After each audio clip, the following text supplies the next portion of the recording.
യഥാർത്ഥത്തിൽ ഒരു വൈദ്യൻ അവൻ ഒരിക്കലും കളിപ്പിക്കില്ല. ഈ കേരളത്തിൽ നിങ്ങൾ എടുത്തു നോക്കൂ, ഒരു വൈദ്യരെങ്കിലും അവൻ കാശുണ്ടാക്കിയത് കണ്ടിട്ടുണ്ടോ? ആര് കാശുണ്ടാക്കിയിട്ടുണ്ടോ അവനൊന്നും വൈദ്യത്തിൽ കൂടെ അല്ല, കബളിപ്പിച്ചുണ്ടാക്കിയിരിക്കുകയാണ്. കാരണം ആയുർവേദത്തിനകത്ത് ഒരിക്കലും ഇങ്ങനെ പറഞ്ഞിരിക്കണേ, വൈദ്യൻ ധനവാനായിരിക്കണം, രോഗി ധനവാനായിരിക്കണം എന്നല്ല. ഇന്ന് കാണുന്നത് മൊത്തവും രോഗിയുടെ പോക്കറ്റ് നോക്കിക്കൊണ്ടാണ് ചികിത്സിക്കാനിരിക്കുന്നത്. അവൻ പറയുന്ന ഓരോ വാചകത്തിലും അവൻ ആ പൈസയുടെ ധ്വനിയാണ്.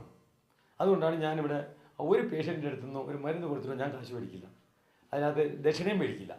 കാരണം ഞാനത് ദക്ഷിണ മേടിക്കുമ്പോൾ എൻ്റെ മനസ്സിൽ ഇങ്ങനെ പറയണേ, നേരത്തെ മേടിക്കുവായിരുന്നു, ഇപ്പം മേടിക്കാത്തതിൻ്റെ കാരണം ഞാൻ ഈ ഓരോ വാചകങ്ങൾ പറയുമ്പോൾ ചിലപ്പോൾ കറുകപ്പുല്ലുകൊണ്ടായിരിക്കും ഇവൻ്റെ രോഗം മാറ്റാൻ പറ്റുന്നത്. പക്ഷേ എൻ്റെ മനസ്സിൽ പൈസയുടെ ആർത്തി വരുമ്പോൾ ഞാൻ ആ കറുകപ്പുല്ലുകൊണ്ട് മാറാവുന്ന സാധനം കൊടുത്താൽ എനിക്ക് കാശ് കിട്ടില്ലല്ലോ എന്ന് പേടിച്ച് ഞാൻ വേറെ ഏതിൻ്റെയും പുറകെ പോയേണ്ടി വരും. പിന്നെ ഒരു വൈദ്യശാസ്ത്രത്തിനും രഹസ്യങ്ങളൊന്നുമില്ല. അങ്ങനെ രഹസ്യങ്ങളുണ്ടാകുമെങ്കിൽ ഇതൊന്നും എനിക്ക് കിട്ടില്ലായിരുന്നു. അഷ്ടാംഗകൃതിയായാലും ചരകസംഹിതയായാലും ഏത് ഇതെടുത്താലും വൈദ്യന്മാർ ഒരിക്കലും ഇത് വെച്ചേക്കരുത്. അങ്ങനെ തുറന്നു കൊടുത്തിരുന്നെങ്കിൽ ഇന്ന് ഈ അലോപ്പതി ഇത്രയും പൊങ്ങൂലാണ്. ചില വൈദ്യന്മാർ സ്വന്തം മക്കൾക്ക് പോലും പറഞ്ഞു കൊടുക്കാതാണ് മരിച്ചു പോയേക്കുന്നത്. ഏറ്റവും നല്ല നല്ല മരുന്നും കൊണ്ട് ആൾക്കാർ പോയി. അതുകൊണ്ട് ഞാൻ അതും കൊണ്ടിരിക്കുന്നു. ഇതോടൊപ്പം ഞാൻ ചെയ്യുന്ന എല്ലാ ചികിത്സാ സമ്പ്രദായങ്ങളും അത് മൊത്തം ആൾക്കാർക്ക് വരുന്നവർ ഇപ്പോൾ നിങ്ങൾ കണ്ടല്ലോ, ഒരാളോട് ചോദിക്കുമ്പോൾ ഞാൻ ഒന്ന് മറന്നുപോയാൽ അടുത്തിരിക്കുന്ന രോഗിയാണ് പറഞ്ഞു കൊടുക്കണേ, എന്ത് പച്ചരി അല്ലെങ്കിൽ കറുക എന്തെങ്കിലും ഒരു പറയുമ്പോൾ അവർക്ക് എല്ലാവർക്കും ഇവിടെ എന്താ ചെയ്യുന്നത്. പിന്നെ എന്നെ വന്ന് കാണുന്നത് അതൊരു മനസമാധാനത്തിന് വേണ്ടി. ഒരു രഹസ്യങ്ങളും ഇല്ലാതെ നമ്മളിങ്ങനെ പോകുമ്പോൾ ഒന്നേ നമുക്ക് ചെയ്യാവുള്ളൂ. എനിക്ക് നിങ്ങളൊരു 10 കാര്യങ്ങൾ നടപ്പിലാക്കുക, നമ്മുടെ ഏത് രോഗവും മാറ്റാൻ പറ്റുമെന്ന് അങ്ങനെ അവിടെ ഒട്ടിച്ചു വെച്ചിരിക്കുന്ന നോട്ടീസ് നിങ്ങൾ കണ്ട് അവിടെ ഒട്ടിച്ചു വെച്ചിരിക്കുന്നത്.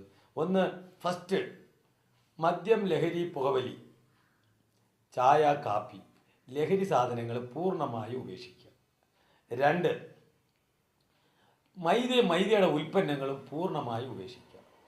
3, മത്സ്യമാംസാദികൾ മൊത്തവും നിർത്തുക.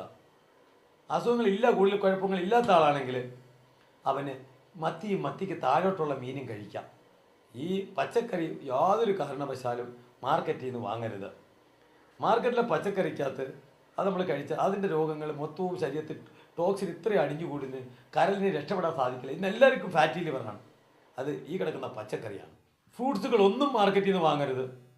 എല്ലാ ഫ്രൂട്ട്സിനകത്തും നമുക്ക് നമ്മളൊരു മാങ്ങ പഴിപ്പിച്ച് വെച്ചാൽ ഒരു ദിവസം അല്ലെങ്കിൽ 2 ദിവസം ഇരിക്കുള്ളൂ. ഇന്ന് മാർക്കറ്റിൽ കാണുന്ന ഫ്രൂട്ട്സുകൾ മാസാമാസം ഇരുന്നിട്ടും കേടാവുന്നില്ല. പാവയ്ക്ക് പോലും 1.5 മാസം കഴിഞ്ഞ പാവയ്ക്ക് ഇവിടെ കിടപ്പുണ്ട്, കേടാവുന്നില്ല. 1.5 മാസം കഴിഞ്ഞത്. ഇന്ന് കുരുപോലും മുറ്റാത്ത തണ്ണിമത്തങ്ങ അവർ കൊണ്ടുപോക്കോ, ഗ്യാരണ്ടഡ് ആണ്. ചുമന്നിരിക്കുന്നു, മധുരവും ഭയങ്കരം. ഇതിൻ്റെ മാജിക് എന്താണെന്ന് ഇവിടുത്തെ കൃഷി വകുപ്പിനോട് ചോദിക്കുക. ഇവിടെ ഫുഡ് ഇൻസ്പെക്ടർമാരുണ്ട്, അവരോട് ചോദിക്കുക, എന്ത് ഈ സംവിധാനം ഇവിടെ നിന്ന് എന്തുകൊണ്ട് പാവയ്ക്ക് മാസാമാസം കേടാവാത്ത പാവയ്ക്ക് ഇവിടെ അനുമതി കൊടുക്കുന്നു ഇവിടെ കൊണ്ടുവരാൻ? കല്യാണ വീട്ടിലും ഹോട്ടലുകളിലും പാർട്ടിക്കും പാല് കാച്ചിനും ഒന്നും പോയി ആഹാരം കഴിക്കരുത്. പണ്ട് നമ്മൾ ആഹാരം കഴിച്ചു കഴിഞ്ഞാൽ എനർജി ഉണ്ടാക്കുക ചെയ്യണം. ഇന്ന് കല്യാണ വീട്ടിൽ പോയി ആഹാരം കഴിച്ചു കഴിഞ്ഞാൽ വീട്ടിൽ വന്ന് തളർന്ന് കിടന്നുറങ്ങുക, ക്ഷീണിച്ച് അവശതനായ വന്ന് കിടക്കുന്നത്. അതിൻ്റെ കാരണം അജിനോമോട്ടോയും കളറും ടേസ്റ്റും ഇഷ്ടവും കുറേ ഐറ്റങ്ങളെല്ലാം കൂടി നാക്കിൻ്റെ ടേസ്റ്റ് വരുത്തിയപ്പോൾ നമ്മൾ അറിയാതെ പോകുന്നത് ഈ ശരീരത്തിനകത്ത് ചെന്നപ്പോൾ അത് വിഷമിച്ച് തളർന്ന് കിടക്കുക. കൃത്രിമ ടേസ്റ്റും കൃത്രിമ രുചിയും കഴിക്കാതിരിക്കുക. പച്ചക്കറി അവനവൻ്റെ വീട്ടിൽ നട്ടു വളർത്തുക. എല്ലാവരുടെയും വീട്ടിൽ വാടകയ്ക്ക് താമസിക്കുന്നവൻ വരെ ഒരു മൂട് മഞ്ഞൾ അവൻ്റെ ചട്ടിയിലെങ്കിലും നട്ടു വളർത്താൻ പഠിച്ചാൽ ചൊറിയുണ്ടാവില്ല. ഇപ്പോഴത്തെ ചൊറി മൊത്തം ഉണ്ടാവുന്നത് മഞ്ഞളിൻ്റെ സാധനം മാറിയിട്ട് മഞ്ഞപ്പൊടി വന്നു. ഇൻഗ്രീഡിയൻസ് സോഡിയം ക്ലോറൈഡ് എന്നാണ്. ഫുഡ് കളറാണിത്. ഇതിനകത്ത് ക്ലിയർ എഴുതി വെച്ചിട്ടുണ്ട്, ഉപ്പ്, സോഡിയം ക്ലോറൈഡ് നമുക്ക് മനസ്സിലാവില്ല.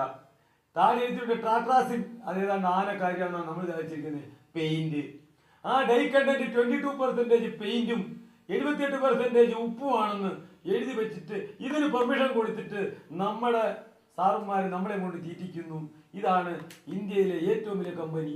ഇവർക്ക് അവാർഡ് കൊടുക്കുന്നതും അവാർഡ് വാങ്ങിക്കുന്നതും അവാർഡ് സ്വീകരിക്കുന്നതും സ്പോൺസർ ചെയ്യുന്നതും എല്ലാം ഈ കമ്പനിക്കാർ തന്നെയാണെന്നുള്ളതിൻ്റെ തെളിവാണിത്. ഈ പെയിൻറ്റ് തീറ്റിച്ചതിന് ഇന്ത്യയിൽ 16 സ്വർണ്ണ മെഡലാണ് ഇവർക്ക് കൊടുത്തത്. സിനിമാ താരങ്ങളെ കൊണ്ട് അപ്രൂവ് ചെയ്യിപ്പിക്കുന്നു. അവരെല്ലാം കൂടെ വന്ന് പറയുമ്പോഴേ നമ്മളിത് മേടിച്ച് തിന്നോളൂ എന്ന് അവർക്കറിയാം. പക്ഷേ ഇത് തിന്നാൽ രക്തദൂഷ്യം ഉണ്ടാകുന്ന മാത്രമല്ല, ശരീരത്തിൽ മൊത്തം ഈ പെയിന്റ് കയറിയിട്ട് ചൊറിച്ചിലുണ്ടാവും. ചൊറിച്ചിലുണ്ടായി ശരീരത്തെ മൊത്തം രക്തത്തെ ദുഷിപ്പിക്കുന്നു. അതിന് പകരം ഒറ്റ വഴിയേ ഉള്ളൂ, മഞ്ഞപ്പൊടി വീട്ടിൽ നിന്ന് മാറിയിട്ട് ശകലം മഞ്ഞൾ കൃഷി ചെയ്യുക, ചട്ടിയിലെങ്കിലും വളർത്തുക. അപ്പോഴവൻ്റെ ചൊറി മാറും. ശരീരത്തിലുണ്ടാകുന്ന ടോക്സിൻസുകളെല്ലാം ഈ യഥാർത്ഥ മഞ്ഞളിൻ്റെ കുർക്കുമിൻ എന്ന് പറയുന്ന സാധനം മാറ്റിത്തരും. ഉപ്പിനകത്ത് പെയിന്റ് കലക്കിക്കൊണ്ട് അതിനകത്ത് വെച്ചിരിക്കുന്നതെന്ന് അതിനകത്ത് എഴുതി വരെ വെച്ചിട്ടുണ്ട്. അത് കഴിഞ്ഞാൽ പാലും പാലിൻ്റെ ഉൽപ്പന്നങ്ങൾ. ഇന്ന് മാർക്കറ്റിൽ പാലില്ല. ആ പാല് കൃത്രിമമായിട്ട് ഉണ്ടാക്കിയ പാലുകൾ, അതുപോലെ തന്നെ പുഷ്ടിയും ഓക്കയും കൊടുത്തുണ്ടാക്കുന്നത്. അത് കഴിഞ്ഞ് ആ പാലിനകത്ത് യൂറിയ, പിന്നെ കാലിത്തീറ്റയ്ക്കകത്ത് യൂറിയ, എക്സ്പയറി ഡേറ്റ് കഴിഞ്ഞ നെല്ലും അരിയും ഗോതമ്പും, അതിനകത്ത് മത്തിയും ചെമ്മീൻ്റെയും വേസ്റ്റ് പൊടിച്ചത്, അത് കഴിഞ്ഞ് യൂറിയ, അത് കഴിഞ്ഞ് ഓക്സിറ്റോസിൻ എന്ന് പറഞ്ഞ ഒരു സാധനം, പശുവിൻ്റെ അകിടി പാൽ നിൽക്കാതിരിക്കാൻ, ശരീരത്ത് പാൽ നിൽക്കാതിരിക്കാൻ ഉപയോഗിക്കുന്ന ഓക്സിറ്റോസിൻ. അപ്പോൾ ആ ഓക്സിറ്റോസിൻ ഇത്രയും സാധനം. പിന്നെ കുളിപ്പിക്കാൻ നേരം DDT പോലുള്ള കീടനാശിനി ഉപയോഗിച്ച് അതിനെ കുളിപ്പിക്കുന്നു. ഇതെല്ലാം ആ പാലിൽ കൂടെ ഒറിജിനൽ പാലായാൽ പോലും നമ്മുടെ ശരീരത്തിൽ കയറുകയാണ്. ഓക്സിറ്റോസിൻ എന്താണെന്നൊന്ന് പഠിക്കുമ്പോഴാണ് മനസ്സിലാകുന്നത്. ഓക്സിറ്റോസിൻ എന്ന് പറയുന്നത് സ്ത്രീകൾ പ്രസവിക്കുന്ന സമയത്ത് അതിന് സുഖപ്രസവം നടക്കാൻ വേണ്ടിയിട്ട് അവരെ സപ്തനാഡികളിൽ തളർത്താൻ വേണ്ടിയിട്ട് കൊടുക്കുന്ന ഇഞ്ചക്ഷനാണ് ഓക്സിറ്റോസിൻ. അത് ദിവസേന ഈ കന്നാലിയുടെ കാലിത്തീറ്റ കൂടെ കൊടുത്തിട്ട് അത് നമ്മൾ ആ പാല് കുടിച്ചാൽ സ്ത്രീകളുടെ സ്തനങ്ങളെല്ലാം ഇടിയുകയും യൂട്രസ് ഇടിയുകയും ചെയ്യുന്നതിൻ്റെ ബേസിക് കാരണം ഈ പാല് സ്ഥിരമായിട്ട് കുടിക്കുന്നതാണ്. നാടൻ പശുവിൻ്റെ പാല് കഴിക്കാനാണ് പറഞ്ഞിരിക്കണേ, അല്ലാതെ ഈ സങ്കരവനത്തിൻ്റെ പാല് കഴിക്കാൻ പറഞ്ഞിട്ടില്ല. നാടൻ പശുവിന് കാലിത്തീറ്റയും ഒന്നും കൊടുക്കാതെ പുല്ലും വൈക്കോലും കൊടുത്ത് അതിനെ സ്നേഹമായിട്ട് വളർത്തുമ്പോൾ അത് സ്നേഹമായിട്ട് തരുന്ന പാല്, അതാണ് വേണ്ടുന്നത്. ഇന്ന് നമ്മൾ ആ പശുവിനെ, ഇന്ന് നാടൻ പശുവിനെ കേരളത്തിൽ വളർത്താൻ പറ്റില്ല. കാരണം നാടൻ പശുവിനെ കേരളത്തിൽ വളർത്തിയാൽ അതിനൊരു മൂരിക്കിടാവ് ഉണ്ടായാൽ, ഒരു മൂരി ജനിച്ചാൽ അതിൻ്റെ വരി ഉടച്ചു കൊള്ളാമെന്ന് യൂറോപ്യൻകാർക്ക് നമ്മുടെ സർക്കാർ എഴുതി കൊടുത്തു വെച്ചിട്ടുണ്ട്. ഇവിടെ നാടൻ പശുവിനെ വളർത്താൻ പാടില്ല, യൂറോപ്യൻ ജനസിനെ മാത്രം. യൂറോപ്യൻ ജനസ് ഇവിടെ ഓടില്ല, കാരണം യൂറോപ്യൻ ജനസിന് ഈ നാട്ടിൽ വളരാൻ പറ്റില്ല. അങ്ങനെ വേണമെങ്കിൽ നല്ലോണം മനസ്സിലാക്കണം, കേരളത്തിൽ എന്തുകൊണ്ടാണ് ഒട്ടകം വളരാത്തത്. അവനവൻ്റെ നാട്ടിലാണ്, അവനവൻ്റെ പ്രദേശത്ത്, അവനവൻ്റെ നാട്ടിൽ, അവനവൻ്റെ രീതിയിൽ, അവനവൻ്റെ രാജ്യത്ത് ഉണ്ടാകുന്ന കൃഷിയും ഭക്ഷ്യവസ്തുക്കളെയും ഭരിക്കാൻ പറ്റുള്ളൂ. കാരണം അവൻ്റെ നാട്ടിൽ വളരുന്നതായ പശുവിന്, യൂറോപ്പിൽ വളരുന്ന പശുവിന് കഴുത്തിൽ പൂഞ്ഞില്ല. കേരളത്തിൽ വളരുന്ന പശുവിന്, നാടൻ പശുവിൻ്റെ മുതുകത്ത് പൂഞ്ഞുണ്ട്. കാരണം പ്രകൃതിയിൽ നിന്ന് അവന് ചൂടിയിൽ നിന്ന് രക്ഷപ്പെടാനും തണുപ്പിൽ നിന്ന് രക്ഷപ്പെടാനും അവന് പ്രകൃതി തമ്പുരാൻ അതിന് ഇത് കൊടുത്തിട്ടുണ്ട്, ഓരോ ഏരിയയ്ക്കും വേണ്ടിയിട്ട്. ഇവിടുത്തെ മണ്ണിൽ വളരുന്നതായ വസ്തുക്കളെ നമുക്ക് കഴിക്കാൻ പാടുള്ളൂ. വേറൊരുത്തിൻ്റെ വസ്തുവിൽ, തമിഴ്നാട്ടുകാരൻ്റെ വസ്തുവിൽ, പിന്നെ മണ്ണിലെ പച്ചക്കറി ഇവിടെ ഓടില്ല. കാരണം അവൻ്റെ നാട്ടിലുള്ള വസ്തുവിനകത്ത്, അവൻ്റെ പുരയിടത്തിലെ മണ്ണിനകത്ത് ഗന്ധകമാണ് കൂടുതലുണ്ടെങ്കിൽ നമ്മുടെ നാട്ടിലുള്ളത് ലെഡിൻ്റെ അംശമാണ്. അതുകൊണ്ടാണ് പ്രകൃതി അവിടെ നിന്ന് രക്ഷപ്പെടുത്തിയിട്ടുണ്ട്. നമ്മുടെ നാട്ടിലാണ് ചേരുള്ളത്, തമിഴ്നാട്ടിൽ ചേരില്ല. നമ്മുടെ നാട്ടിൽ ചേരുണ്ട്.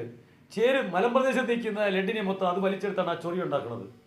മേളിൽ നിന്ന് ഒലിച്ചിറങ്ങി വരുന്ന താഴോട്ട് വരുമ്പോൾ താഴെ നിൽപ്പുണ്ട് കൈത, പാ നെയ്യുന്ന കൈത. അവൻ അതിൻ്റെ പേര് വലിച്ചെടുത്തിട്ട് അവൻ ആ ലെഡിനെ വലിച്ചെടുത്ത് അതാണ് ചക്കയായിട്ട് നിൽക്കുന്നത്. പ്രകൃതി അവൻ്റേതായ രീതിയിൽ അതുപോലെ ചേര് തന്നെ 4 ടൈപ്പുണ്ട്. ഓരോ പ്രദേശത്തും ഉണ്ടാകുന്ന ഓരോ ടൈപ്പിലുള്ള, അതൊന്നും ഒരു ശാസ്ത്രത്തിന് പോലും കണ്ടുപിടിക്കാൻ പറ്റില്ല. ഇത്രയും ലെഡിൻ്റെ ക്വാളിറ്റി ഒരു വസ്തുവിനെ പോലും കണ്ടുപിടിക്കാൻ പറ്റില്ല. അത് കഴിഞ്ഞ് തമിഴ്നാട്ടിൽ നോക്കുക, അവിടെ ഗന്ധകം ഉള്ളത് കൊണ്ടാണ് അവിടുത്തെ വസ്തുവിനകത്ത് ഏറ്റവും കൂടുതൽ വാളം പുളിയും ആര്യവേപ്പ് നിൽക്കുന്നത്. അവൻ ഗന്ധകത്തെ വലിച്ചെടുക്കാനാണത്. അപ്പോൾ അവൻ്റെ നാട്ടിൽ നിന്ന് നോക്കി ഇത്ര കർമ്മന്മാരായിട്ട് പോലും തമിഴ്നാട്ടിലെ ആൾക്കാർക്ക് ചൊറി കുറവാണ്. കേരളത്തിലെ ആൾക്കാരാണ് ഏറ്റവും കൂടുതൽ ചൊറിച്ചിലുള്ളത്. കാരണം ഇവിടെ ലെഡിൻ്റെ അംശം കിടക്കണം.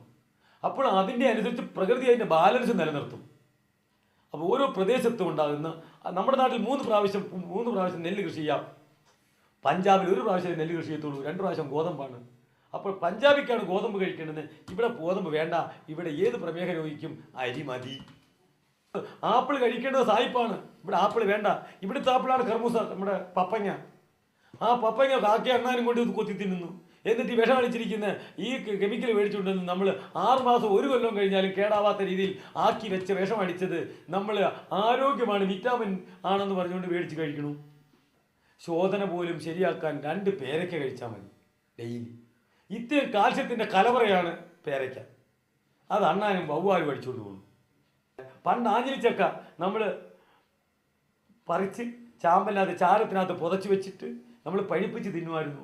അതിൻ്റെ കുരു ക്യാൻസർ എവിടെയുണ്ട് ബ്ലഡിനകത്തുണ്ടാകുന്ന ക്യാൻസറിനെ നശിപ്പിക്കാൻ കഴിവുണ്ട് ഇന്നത്തെ ശാസ്ത്രം തെളിയിച്ചു. ചക്കക്കുരു അതുപോലെ തന്നെ.